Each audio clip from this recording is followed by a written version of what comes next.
Hell yeah. What have you been doing, Dan? What? What have you been doing? Well, last week I was in Vegas I seen that. from wait, I don't remember what day I went there. I seen that. I seen you went to Vegas. Wednesday? When did I leave? Wednesday, right? Yeah, because I did. Yeah, that's right. Yeah. I seen you went out there. Yeah, it was fun. Did you miss me? Raised some hell. No, I didn't. Didn't think about you once when I was You there. didn't think about me once. Not one I know time, that's no. a lie. You want to know how I know it's a lie? How's that? Because you commented on my Instagram. So you did think about me. Maybe I did. Yeah. Oh, yeah, it was that picture you posted about the caption contest. You looking at your phone. Yeah. You look upset. And Yeah. most people think it was because I'm cheating on you with my own girlfriend, that's some mental gymnastics to come to that conclusion. It's actually not. It is factual that you are cheating on me because you're not? I can't. It is physically impossible for me to cheat on you. No, it's not. I haven't signed anything. You haven't signed anything. That's right. But you committed with me. No, I didn't. Yes, you did. No, it's all on tape, Emotionally- so- Emotionally, you committed with me. No. Yeah, well, we're in an emotional commitment. Man, I got to tell you, what do you think about this Miami condo deal? Was it actually in Miami? Yeah. Or was it in like a surrounding suburb or some shit? I don't know. It's in It's in South Beach? Yeah. That's part of the city, isn't it? Mm-hmm. It's like one of the towns in the city? I'm pretty sure. It's part of Miami? Yeah, it's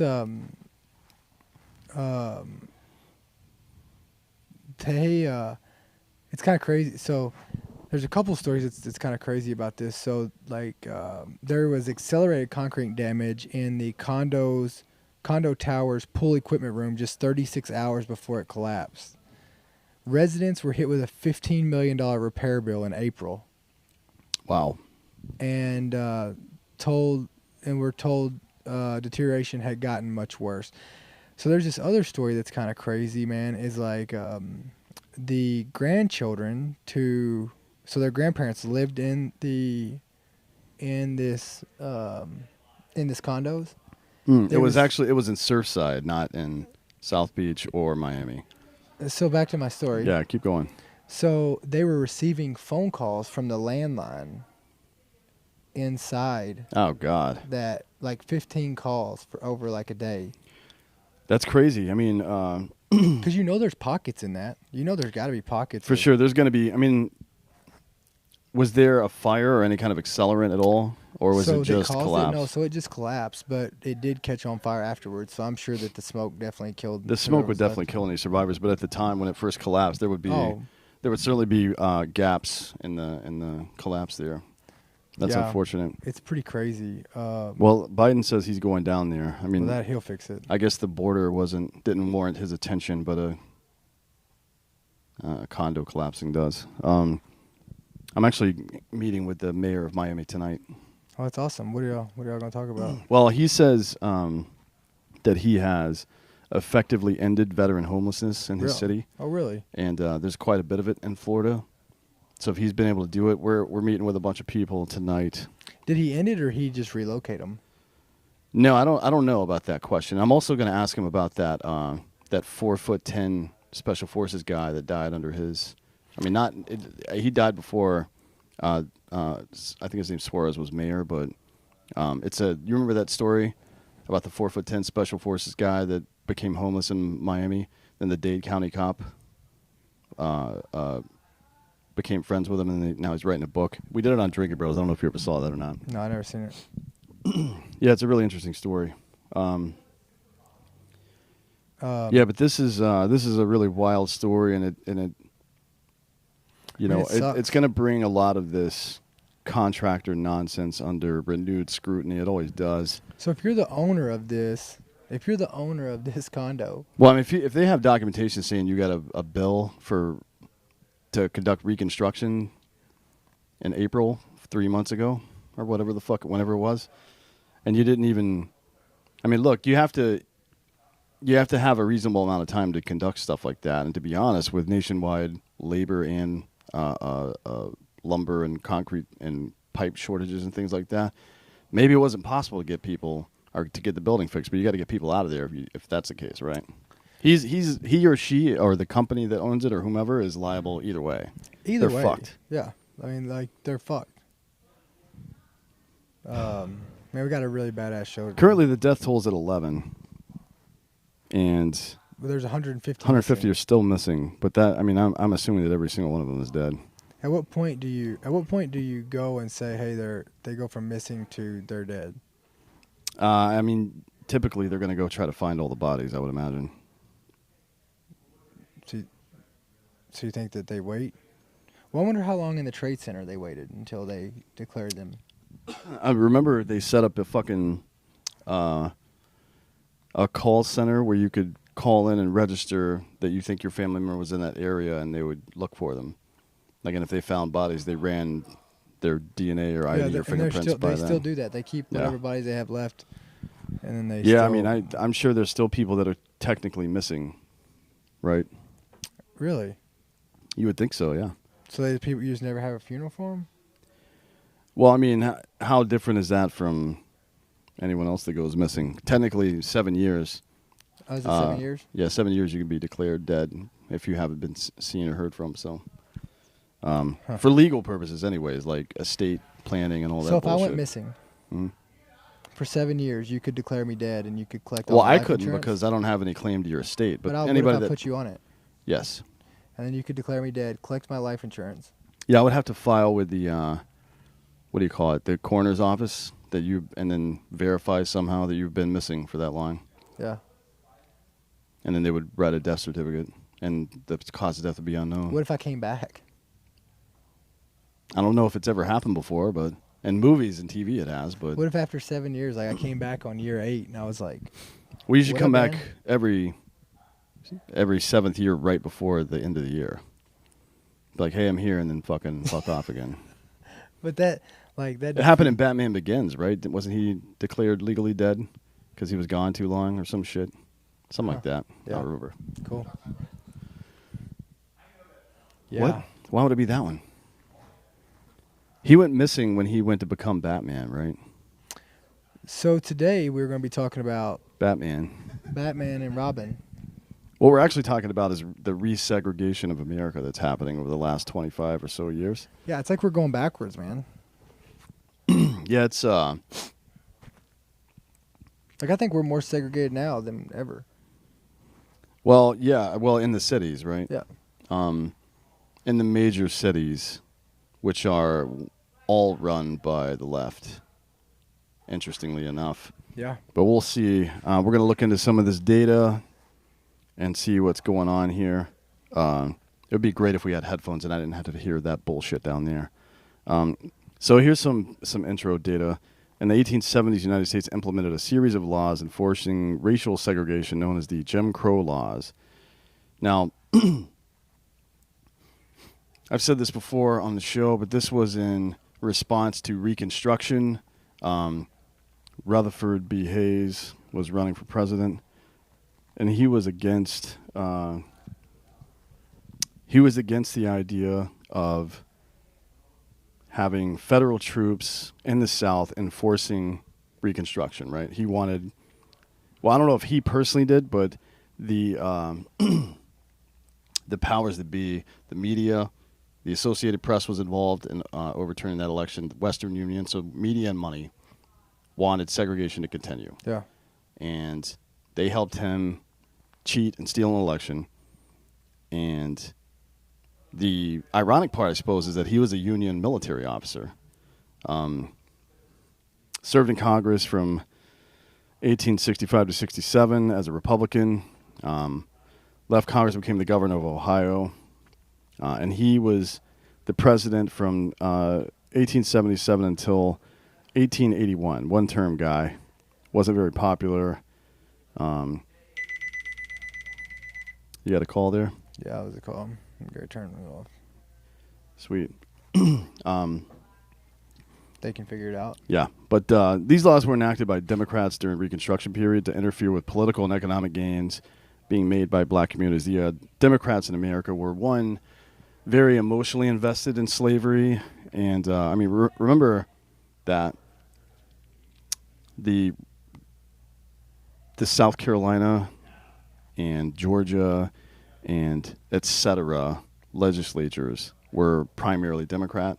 Yeah. They were pushing hard to maintain slavery there because it was a huge boon for their textile industry. Isn't that crazy? Not really, To and we'll look get at to it now, why. To look at it now, to look at how. I mean, it might seem crazy because of what people are told constantly by the media, but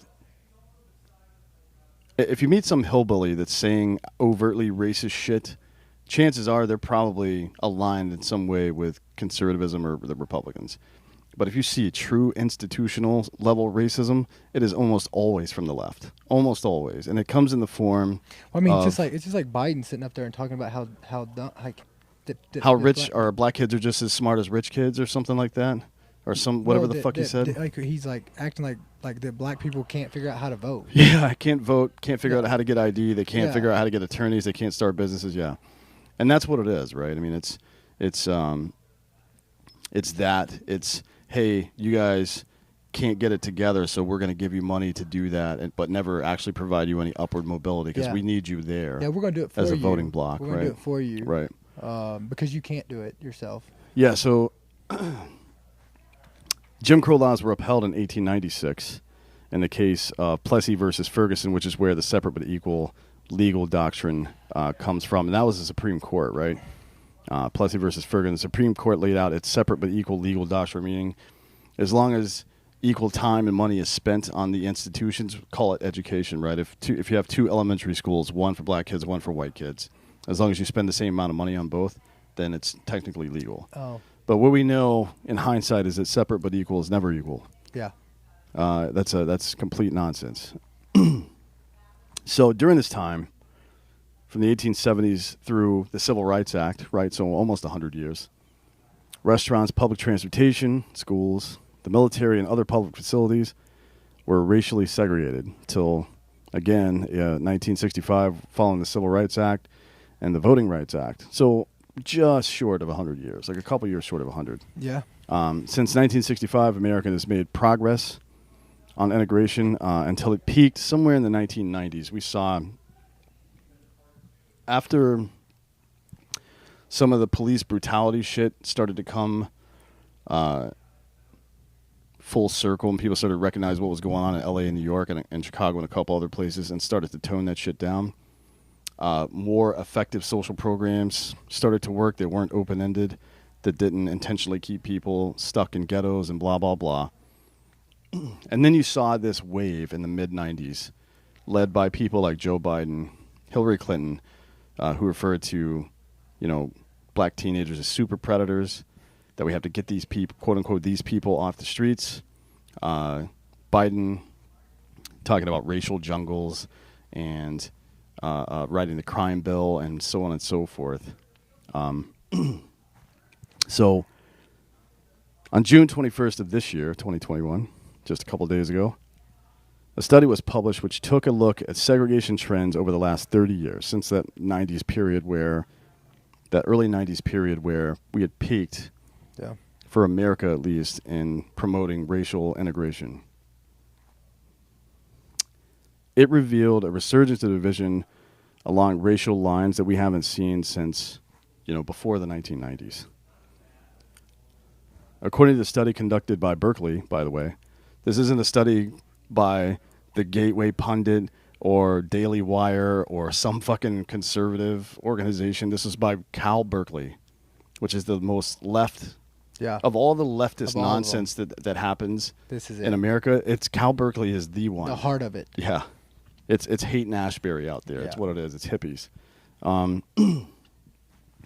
According to this study they conducted, videos of violent police encounters have prompted a national reckoning on race. Demonstrations by groups such as Black Lives Matters have spread from major metropolitan areas into rural counties across the country. Books on race and racism have become bestsellers, and the term systemic racism has entered the mainstream lexicon. Yeah. That's a fact. Yeah. They have definitely ran a very successful campaign. And that's what it is. It's a marketing Yeah. campaign. Despite the growing public awareness of historic injustices, what we see from the data is that America is actually traveling down the same path that people fought and died for 100 years to move away from. Why do you think that is? It's kind of like the people who, the people who fought for it and got us here. Now that it's good and people are here, it's like they want to go back down that road. Right, I don't know. I honestly don't know why anybody would... Do you think it's because like life's too good here in America? Well, look, the government needs something to save you from. Yeah. You know what I mean? And the Democratic Party doesn't consider itself a servant of the people, nor does the Republican Party. They consider themselves the government, right? And when they're out of power, they consider themselves a displaced government. Yeah. And their goal is not to help people, but to get back in power, right? Yeah. They see themselves as the power. Yeah. And somebody has taken it away from them. It is their right as Democrats or Republicans to have power over the country. And when they don't, they feel some kind of way about that. They feel like they need to get it back. So you got to create problems. Right. Well, you have to. I mean, if you're in marketing, you state problems and solutions, right? You need coffee. 65% of all Americans drink 1 cup of coffee per day. Well, you know what? I've got coffee. Mine's pretty damn good, and I'll deliver it straight to your house. Yeah. That is a marketing pitch. You're solving a problem. Everybody needs a car. You have to get around, and then you break that down into smaller parts, right?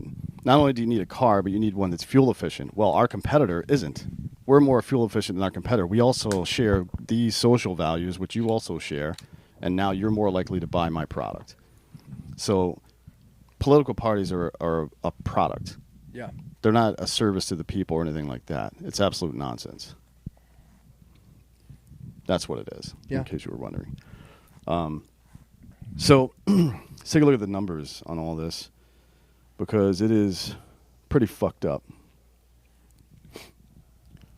What the Berkeley study found is that 81% of regions with more than 200,000 residents were more segregated in 2019 than they were in 1990. I believe that. Yeah, because we're not just segregated by race now. We're segregated by social class. But I think that like part of this, the problem is that the media is painting everyone as is one-dimensional, right? Mm-hmm. So instead of understanding that we're all multi-dimensional people, like I'm a father, I'm a firefighter, I'm a man, I'm a white male, I'm a veteran, like all these different dimensions that I am. But what they try to do is they try to take all those away and like put you on one dimension, like, oh, you're gay. Right. Well, it depends on who you're talking to, right? So if you're trying to convince a particular segment of the population that they are being wronged, so that you can be the person to fix that wrong, then you do two things. One, you identify them solely as that thing. Well, you're a gay man in America. You have it rough, right? Yeah, or you're a transgender person in America. You've got it rough. White people, by and large, don't like that, so they hate you. But it would be there's no evidence to that effect. But it would be but if you don't look at all the dimensions of a person, it's like you're not looking at all the aspects of a story. So it would be like me looking at you and saying, well, Dan, you're gay. Yeah, but you do say that all the time. But me not saying, oh, well, you're also a boyfriend. You're also dating somebody. You're dating a female. Like, it's like me just like, it's like their agendas, like but they're doing all this. Well, it's a monolith, they're right? Doing It's all this, it's something that the left and progressive people in general have criticized the right for forever, referring to groups like the blacks, the gays, whomever it is. It's called creating a monolith, right? So you reduce somebody's identity into one of their characteristics. Well, so they're just leaving out the details. Right. They're only showing the details that support their narrative. Of course, yeah. Their opinion. It's not even a narrative; it's their opinion. Yeah, they're generating a narrative for sure. It's engineered on purpose, but everything's engineered now in America. Yeah, nothing's natural. The purpose of it is obviously to divide people. you can't. What's so funny? Floyd Mayweather is actually one of the better examples of this. When Floyd Mayweather was Money Mayweather, he was doing all right. He was making pretty decent money, but you can hear him talk about this on interviews. He decided that it was best for him and his brand if people either loved him or hated him, but nowhere in between. Nowhere in between. Hate me or love me, whatever. And he's become the richest boxer in the history of the world. He may have made more money than any other athlete ever. I don't know if LeBron is there, maybe Jordan, but it will be one of those three people. Like Jordan he was getting paid $30 million a year in his heyday. $33 million, I think, was his top salary, not including endorsements, which he made about $120 million in endorsements, I think, a year. And he had points at Nike, which is a whole other situation. Floyd Mayweather, for this last fight he did, got $30 million just for the fucking advertisements on his shorts. Yeah. Right. It's a lot of money. What's so funny, Giorgio? Yeah, what's so funny? What's so funny? Why don't you share with us? Is it the Ivy? What is it? Michael Jordan, #1 of all time. Tiger Woods, #2. Tiger Woods, yeah, that's a good one. Yeah. He owns points at a couple companies too. 3 Mayweather. Yeah. So Mayweather's 3 and LeBron's 4, probably. Oh shit, Ronaldo and Messi are probably up there too, huh? Michael Schumacher? Makes sense. Yeah. What about Dan Holloway? Yeah. Yeah, I'm not on that list. Just because you're not an athlete. Anyways, this guy, who is one of the most brilliant marketing people, I don't think he's personally very smart. Like, he probably would lose a spelling contest. But at marketing, very good. And he learned something critical about human nature. And it's what sports teams have been profiting on for years. Rival. It doesn't matter if you it's a rivalry. It doesn't matter if you even like football. People that I went to Penn State. And I know a lot of people who went to Penn State that never played football. I went there for grad school, and I know grad school people that hate Ohio State because they went to Penn State. I'm like, you didn't even go to college there. You went to grad school there. You didn't play football. What do you care? You don't even like football. So what the fuck do you care? Yeah, like, oh, it's just a rivalry, man. Yeah. And it seems reductive, but it's true. People don't know it's again, it's the same thing that the media's done. It's the same thing that all during Christmas, every marketing plays on emotions. And it's like we feel like we have to have good and bad, and we have to hate. So we have to have an opinion on everything, and it's kind of crazy, man. Well, it's also, you can't blame everything on the media and politicians because people also allow it to happen. Well, I mean, they do. Yeah, People are stupid. But people are they're stupid and they're intellectually lazy. They don't. If you're presented with this choice between A and B, and your first instinct is to choose one instead of questioning why there's only two choices, then you got fucking problems, brother. Because that's not how life works. That's not life. You know what I mean? There's a lot of fucking options. Yeah. And, as many as you want to look for. Right. So let's get back to the data here. Poverty rates in minority communities, this is as of 2019, by the way, are 3 times higher than in white communities. So in integrated communities, the poverty rate is about 14%. In segregated black communities, segregated by circumstance or whatever, it doesn't matter, just segregated, 21%. Segregated white communities, 7%. So it's 3 times higher, and you can see that reflected in the integrated communities. These numbers are not surprising to me, but the regularity at which they occur is very surprising. Like, it is on the number. What's considered poverty? I think for a single person, it's like less than $12,000 annual income, and for a family of 3, it's like 18,600 or something. I don't know the exact numbers, but it's something around there. Excuse me. Black children raised in integrated neighborhoods earn around $1,000 more per year than adults than children who are raised in segregated communities. So this is what that tells me.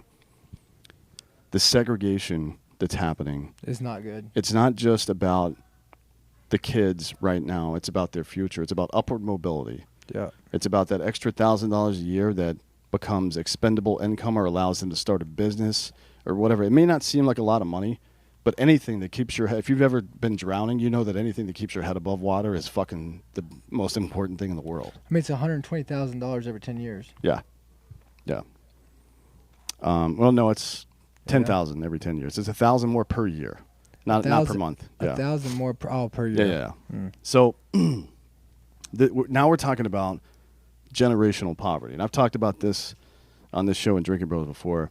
Generational poverty is what led to the gangs in New York, the Italian or the Irish gangs. It led to the Cosa Nostra, the mafia, being prevalent in the United States. It led to street gangs, both Latino and black. It led to biker gangs, primarily white, but some Latino. For decades, not only are people in poverty and feel like they have no escape to get out of it, so they start committing crimes to do so, they feel like they're completely divested from society. Well, people so like, society and its rules mean Yeah. nothing to them anymore. And that's a problem for everybody. Rocco- Like, you can say people need to pull themselves up by their bootstraps, but what the fuck have we done to make these people feel like they're part of this community? Because the data says we haven't done shit, frankly. Yeah. Black children raised in primarily white neighborhoods earn $5,000 more per year. Burning cities down doesn't help either, though. Certainly not. Yeah. No. And these, let's be real about that.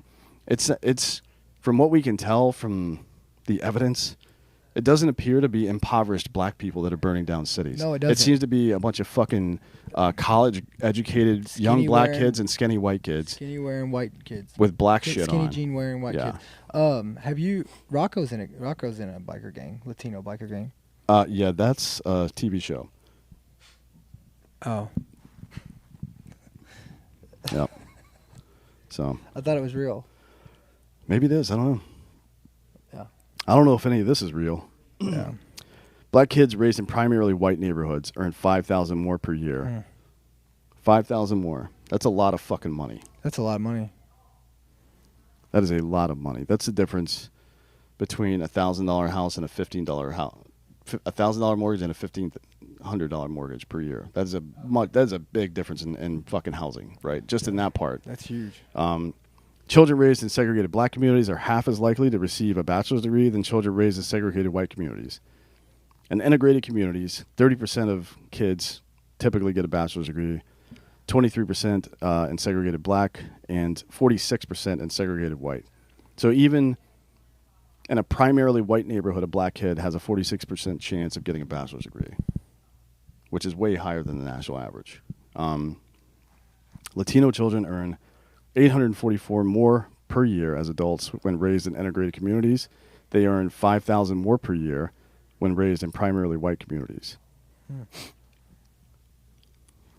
That's crazy. We're going back to this separate but equal thing. You know what I mean? This, and it's not just white people or whatever the fuck boxing everybody out.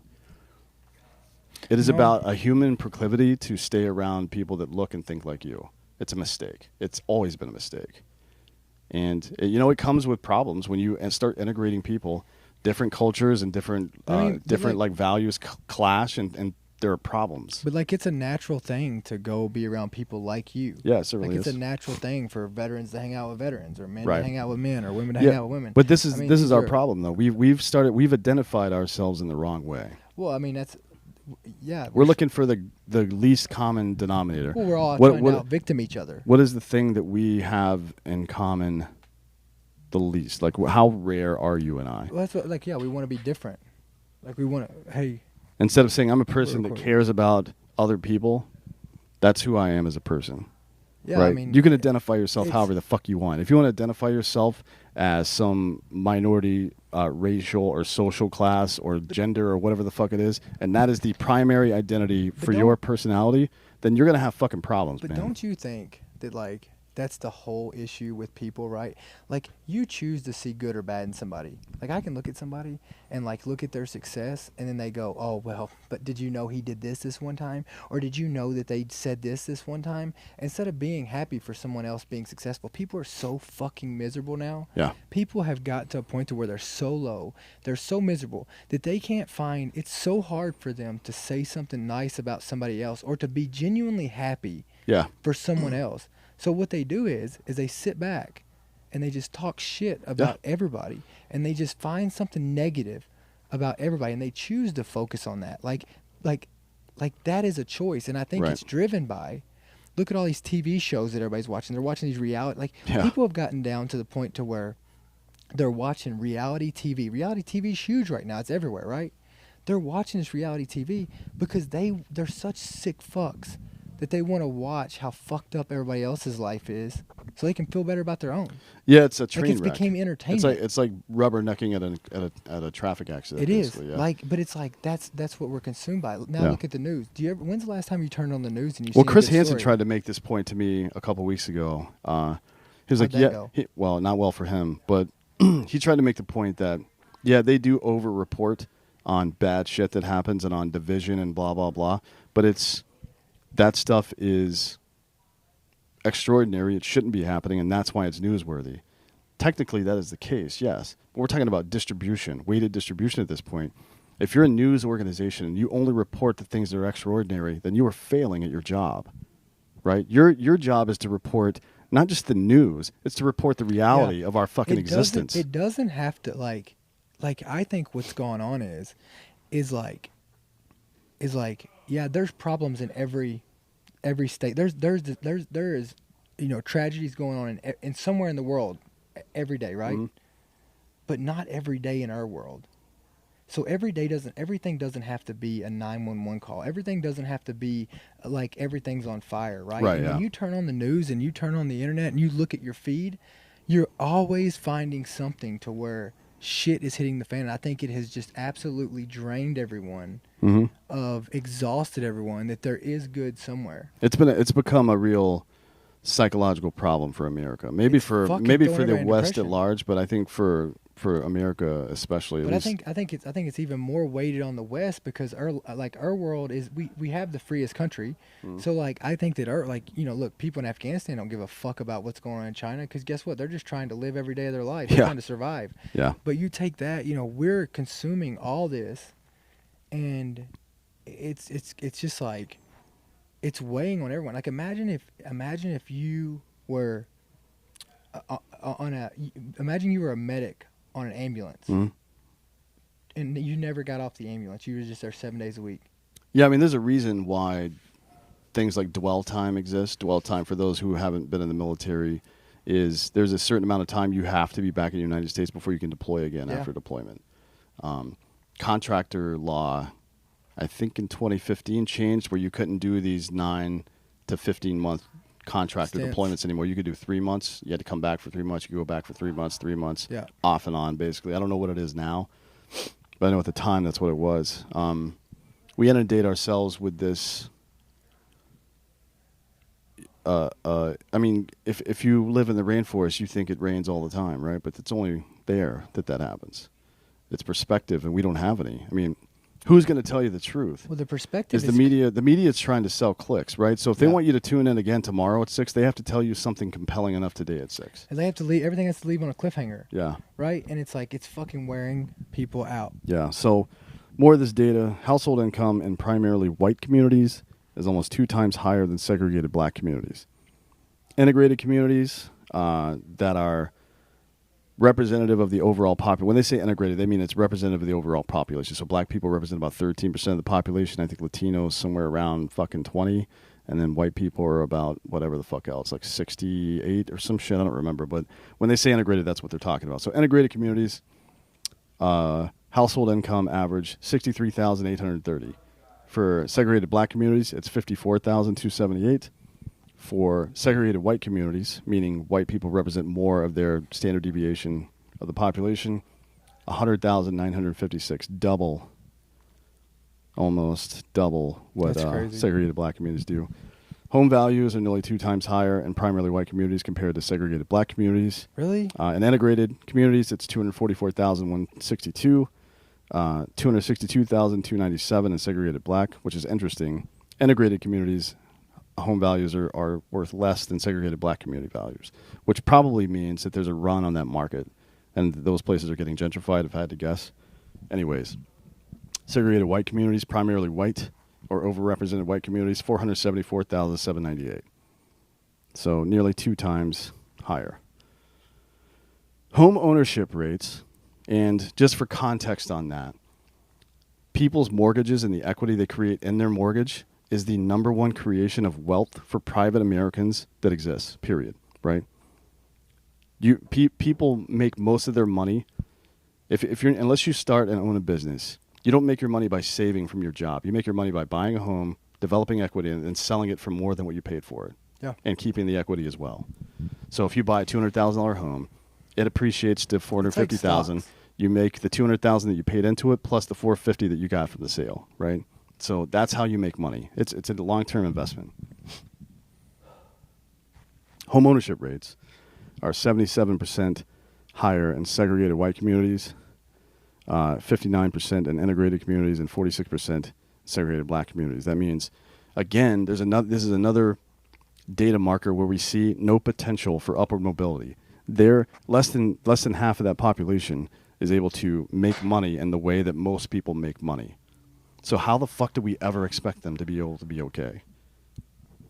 This is not how it works. 83% of neighborhoods that were redlined by mortgage policies in the 1930s were still highly segregated in 2010, 80 years later. It's fucking crazy. I'm sorry, excuse me. 70. 80 years later, yeah. Yeah, 80. So areas with high levels of racial segregation have greater levels of political polarization as well. Southern states have a lower overall level of segregation. How crazy is that? It's not crazy at all. How crazy? Because people like, I grew up in the is- South and you grew up in the South, No, people don't people don't give a fuck. there's old people that care Yeah. about that, but nobody our age gives a Yeah, fuck about people that. And don't the give a people fuck. that do care about race in the South that are our age are fucking Hey, poor. How nuts is that? They're in jail or they fucking work at a goddamn gas station somewhere. Yeah. You know what I mean? They're not successful people don't care about this shit. And again, I just want to reiterate that this is Cal Berkeley that did this fucking study. I want that to be clear. Hey, I'll tell you what I want to be clear about real quick. Do you know what I'm gonna say? Probably something about ghost bed. Yeah. I just want to be clear that the best beds that exist on the planet is ghost beds. Yeah. Um, That's absolutely true. No. I've now nobody purchased 2, 3, 4, 5, 6 of them. Yeah, and every time I come to your house, I love sleeping in it. No.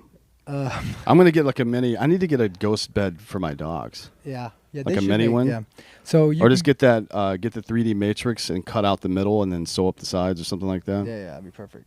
And then I'll sleep on the side. No, you sleep at your own fucking house. All right, leave me out of this. So you can go to Ghost Bed. They've got 30% off site wide. Go check out. They've got the Lux cooling technology. They've also got what's that other bed that they've got, Dan? They got the Ghost Lux. They got the 3D matrix the 3D now as well. Yeah, matrix they're now. both cooling. Both cooling technology. So if you're fat like me and get hot at night, Ghost Bed has that solution. They also have cooling sheets and pillow covers, which are badass. 20-year warranty, 0% down, 36 months, pay-as-you-go financing. Just really badass. So go check them out at it's a great ghostbed.com/drinkingbros. Go today. Go Get the today, sheets, get the pillows. get the pillows. Get the mattress protector. Get it all. And if the bed starts rocking, don't come knocking. Yeah, that's unnecessary. Completely unnecessary. Back to the data. Mountain West and Plain States. Hey, I bet you, hold on. Giorgio, I bet you can't even see my computer, can you? How do you see it? It's camouflage, bro. How do you see my computer? The camo netting. There's no way you can see my computer. It's like the Magic Man. Do you see that? That's a sniper in me. Always vegging up so nobody can see me. What do you think, Dan? I think you're dumb. Can you see my computer? Can you see my computer? Yes, it's right there. Okay. I can see it because it's 30 years old and it's the size of a fucking truck. Bro, this computer's brand new. No, we bought Hey, you one that's brand new and Look you at still haven't this. used it yet. Yeah, you don't have this. Look at that, magnetic. Yeah, that's because we figured out that thing sucks. Yeah, well, hey, you can't see my computer anyway, so check it out. Anyways, Back to the Mountain numbers. West and Plain States have the lowest overall levels of segregation.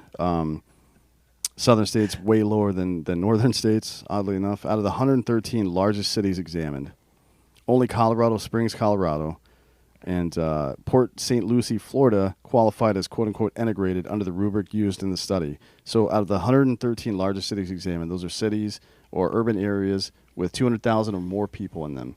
Only 2 qualified as integrated, right? And they That's were in crazy. Florida and Colorado. Florida, of all fucking places. Of the cities taken into account, the top 10 most segregated were the following, and I'm going to go back through this list in just a sec, so stand by.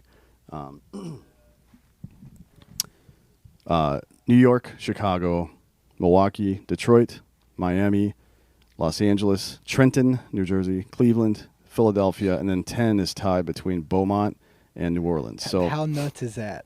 it's All these places that want to be so fucking progressive here's the nuts are the part. ones that are. I'm just gonna go back through this list and tell you who the mayor of those towns are.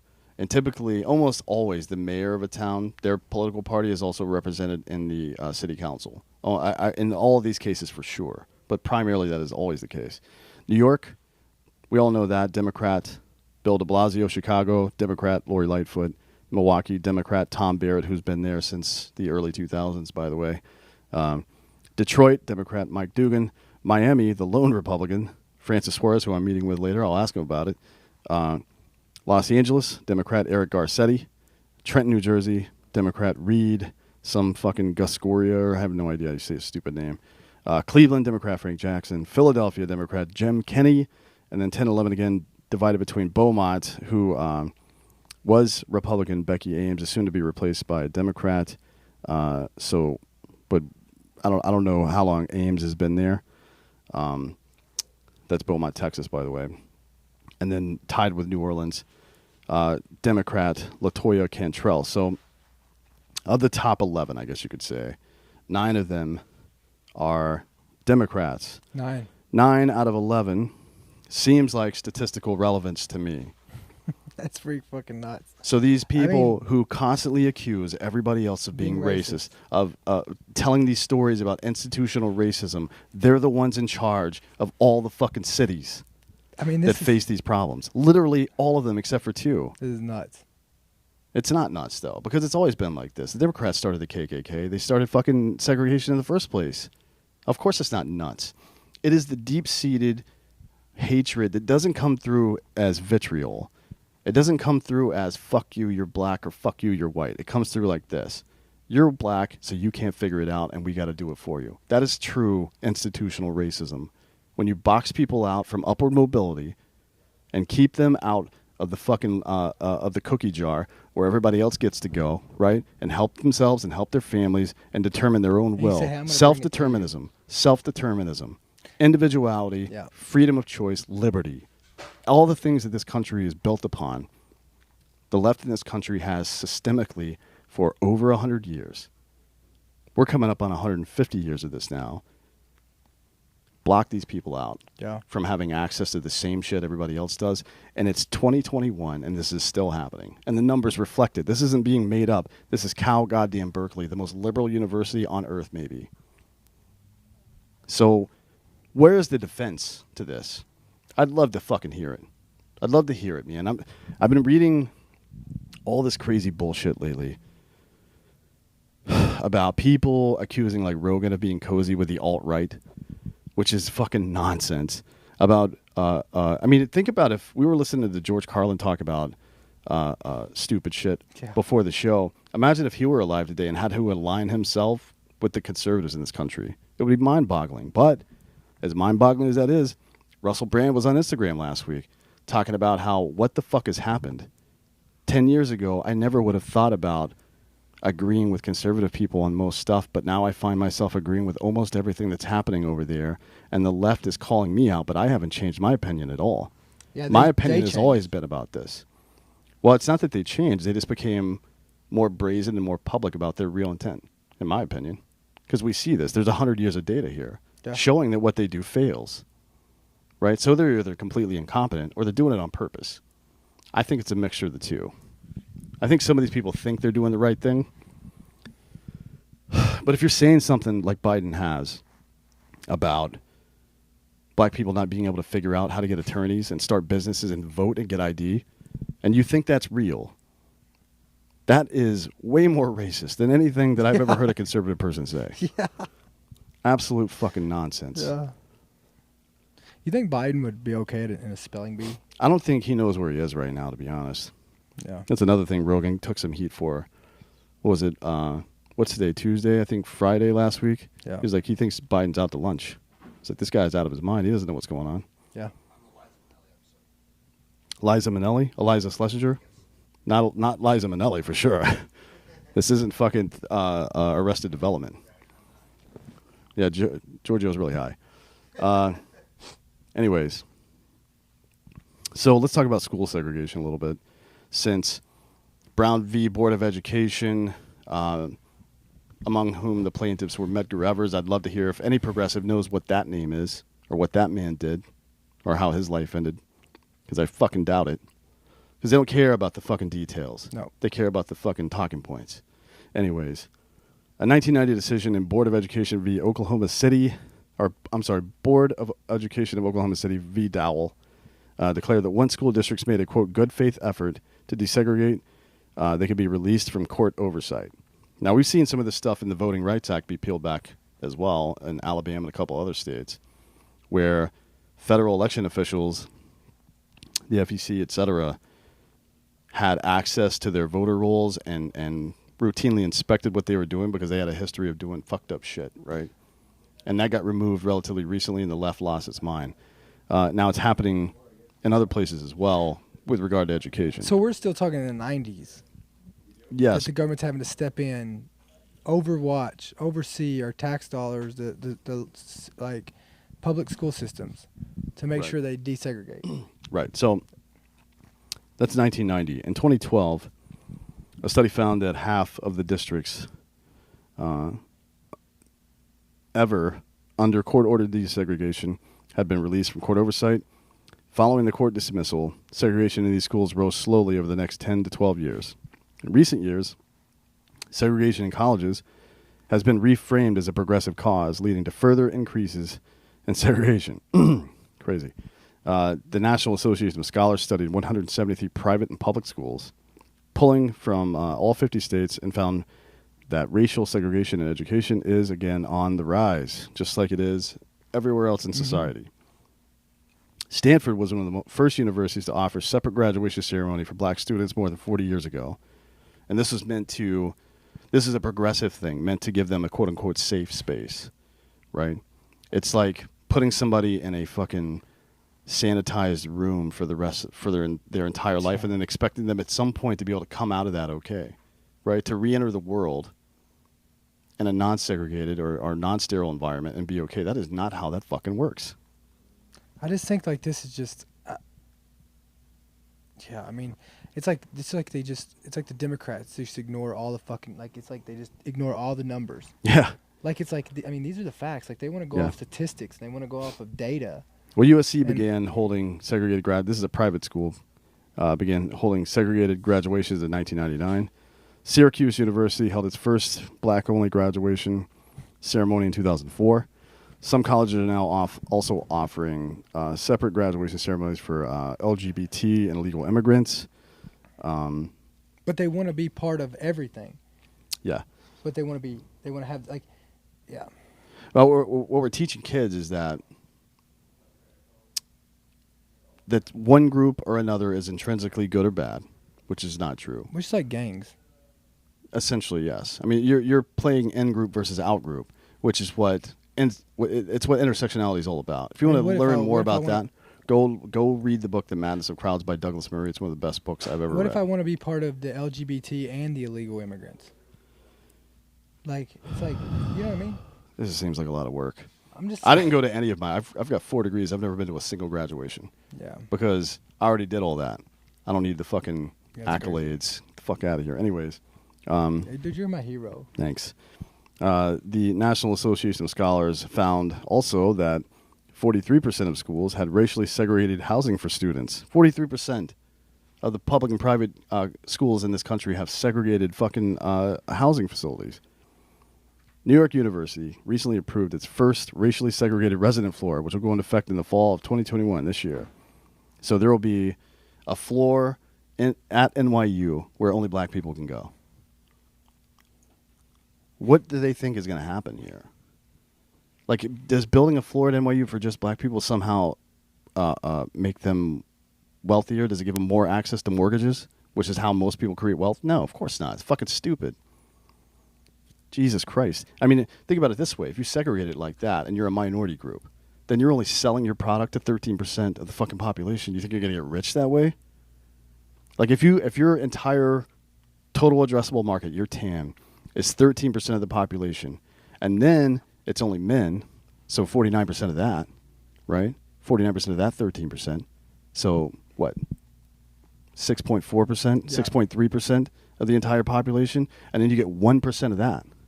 If you're lucky, you get 1% of that you actually get to talk to. And then you get 1% of that to convert on your product.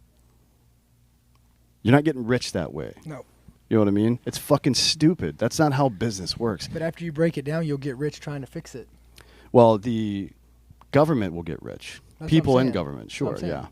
I'm There's a bigger plan to this. The National Association of Scholars calls this new movement on campuses neo-segregation and argues that it is breeding ground for racial conflict. The resurgence of segregation goes against the measured effects found in previous studies showing that interracial contact in schools leads to positive long-term outcomes. There are mountains of data to suggest that putting people in the same room, it's how fucking marriage equality became a thing in America. In the early 2000s, people really started talking about it, and people were still kind of weirded out by gay people. I have no idea why. I never really cared about that, but some people were, for whatever cultural reasons, religious, whatever the fuck it was. Then people started coming out on a pretty regular basis. People started coming out, and regular folk started to realize that their friends and family, people they respect, are gay. They're like, oh, it's just a person. Yeah. Got it. That's how you fix it. Yeah. This With is not how you put fix it. like how many times have you been in an argument with somebody that you never actually talked to about that subject? Somebody said, they believe this, or you think because of something they said they believe this, so I just don't like that person now. Then you talk to them for 5 goddamn minutes, and you're like, oh shit, you have a much more nuanced opinion of this than I thought. And then you're friends. It's like the game of telephone. So fucking stupid. A 94 study found that as compared to segregated black people, desegregated black people are more likely to do the following.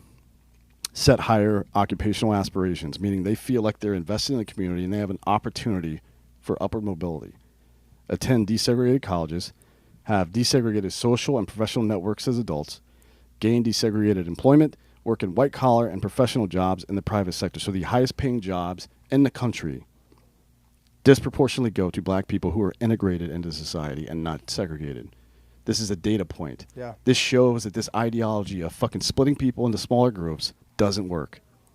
It doesn't work socially, and it doesn't work fucking economically. I guess it just depends on what at your all. intent is, though.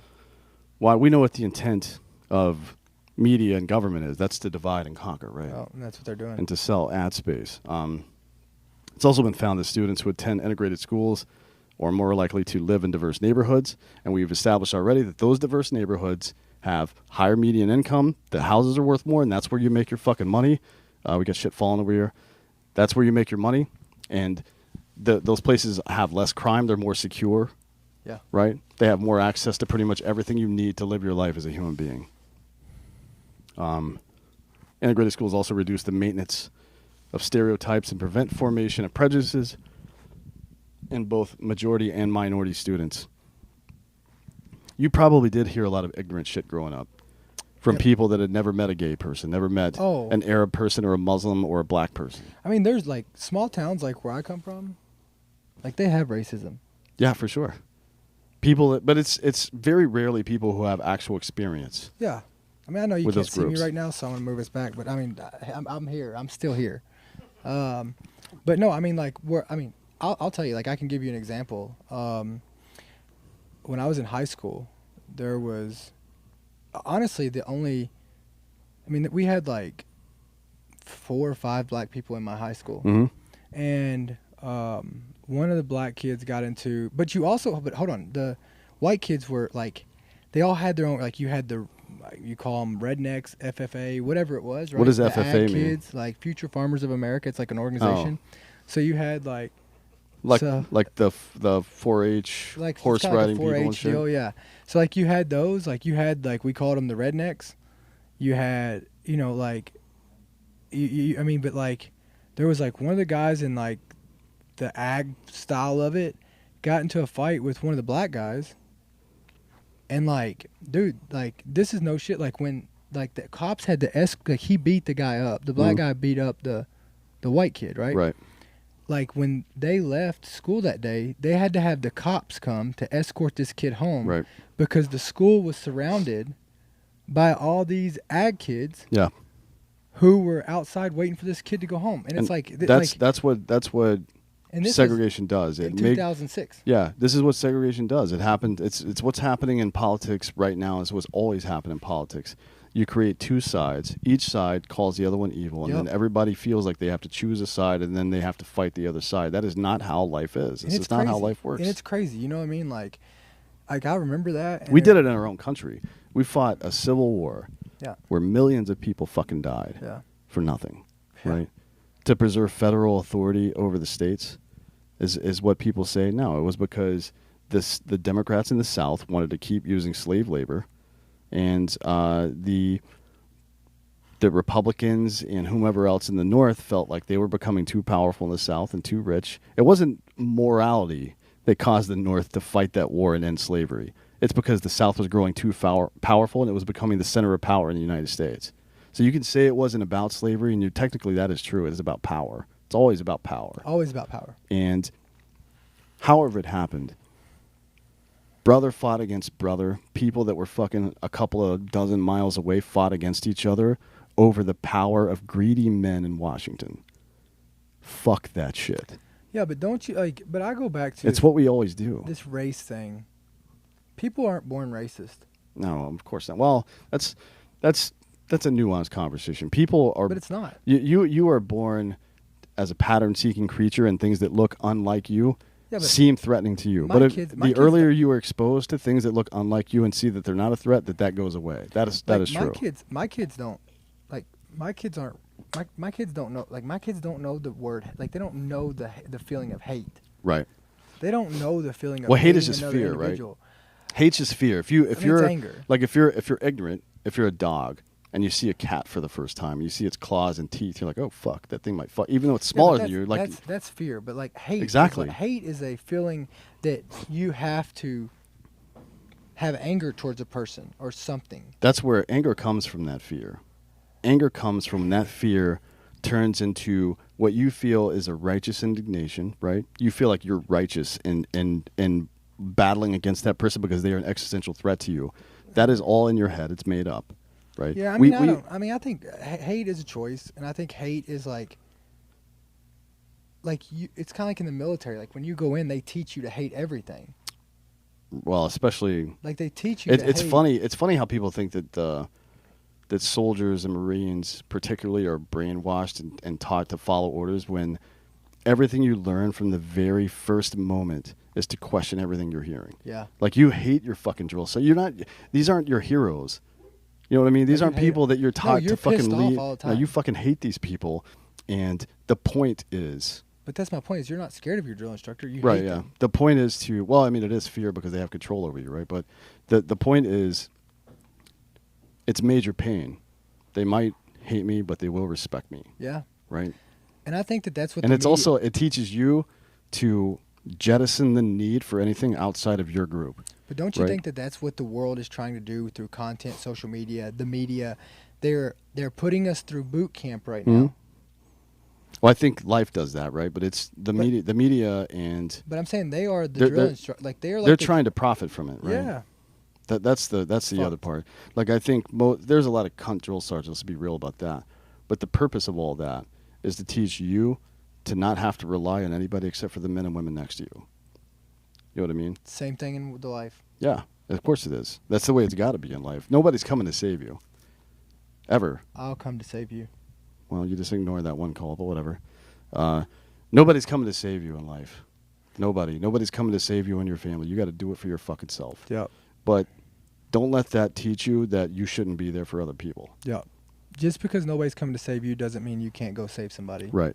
So the point of all this conversation isn't to say that the left or Democrats are intrinsically evil. I think there are quite a few people over there that have bought into this over the years and really believe they're trying to help people. But when I hear someone say that black people can't do this or can't do that, or that there is institutional racism from particularly conservatives, right? And I see this data where the vast majority of this institutional racism comes from the left, for 150 fucking years now, I have a really hard time believing anything else they say or taking them seriously at all. And fans of the show know that I don't give two fucks about Republicans. Yeah. Couldn't care less about that shit. But this bullshit narrative that the left is somehow on the side of the oppressed minority in this country is absolute nonsense. Hey, and the data suggests not only are they not on their side, they're actively working to keep them down. And I just want to follow up with this. Have you seen where Governor Abbott slamming the hammer down on the same stuff we were talking about a few months ago about the children in the camps down on the border? Yeah. We need to talk to Governor Perry about that as well. Yeah. So I guess they're having to close them all. Well, we'll see, right? We will see. I mean, he's passed a number of executive orders. Pretty much, they are nullification. Yeah.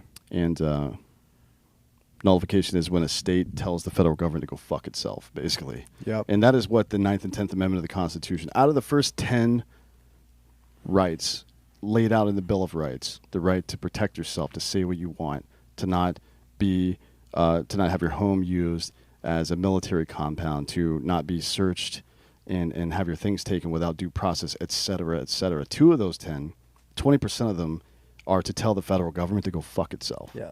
Right? So I'm pretty sure we know where the founding fathers, even fucking Hamilton, who wanted federal authority, a strong central government, and John Adams still agreed with this shit. Yep. So we'll talk more about that soon. We might actually cover that tomorrow if I could find more data on it. Tomorrow would be Wednesday, so you would already have heard this by now. We're in a time machine. I'll see you in hell. See you in hell.